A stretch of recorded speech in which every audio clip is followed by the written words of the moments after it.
खुलेआमपणाने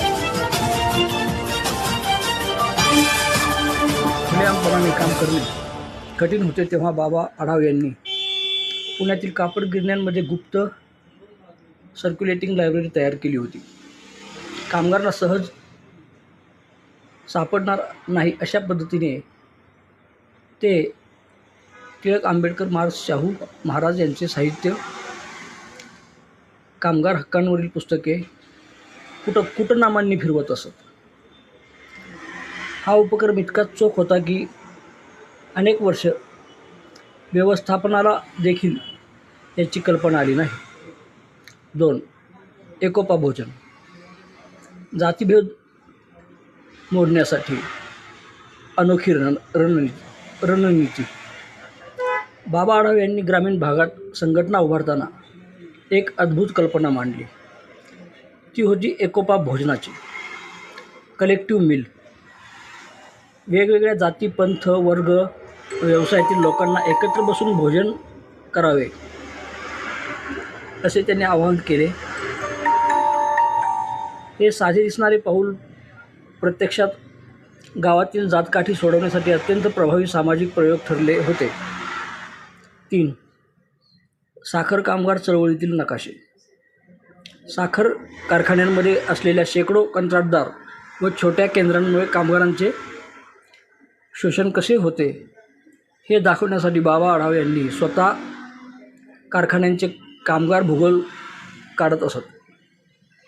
काही कारखान्यांचे हे भौगोलिक नकाशे आजही त्यांच्या कार्यालयात जपून ठेवलेले आहेत. ते अत्यंत दुर्मिळ असे दस्तऐवज आहेत. 4. हमाल पंचायतसाठी 700पेक्षा जास्त सूक्ष्म निरीक्षणे.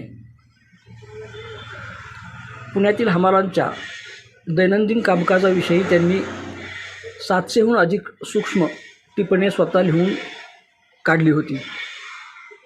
एका हमालाने एका दिवशी किती वेळ पाठीवर ओझे ठेवले, कोणत्या बाजारात कोणत्या प्रकारचे शोषण जास्त, कोणत्या व्यापाऱ्याकडे अन्यायाच्या तक्रारी जास्त, हे अत्यंत तपशीलवार डेटा आजही संशोधकांसाठी खजिना मानला जातो. बाबा आढाव यांना मिळालेला गुप्त शिक्षक किताब. त्यांच्या सामाजिक कार्यासाठी फक्त संघटक नव्हे तर गुप्त शिक्षक म्हणून काही प्रगतिशील शिक्षणतज्ज्ञ त्यांचा उल्लेख करत. कारण त्यांनी शेकडो अज्ञान कामगारांना अक्षर ओळख, पत्र लेखन, श्रम कायदे, ओळख आणि सामाजिक जागृती शिकवली.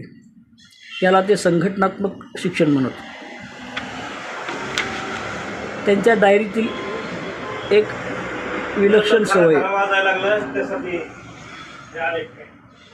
बाबा आढाव यांनी 50 वर्षे जवळपास रोज लिहिलेल्या डायऱ्यांमध्ये दररोज एक सामाजिक निरीक्षण जरूर देत असत. उदाहरणार्थ, आज अमुक शेतकऱ्याच्या घरी भीतीचे वातावरण होते.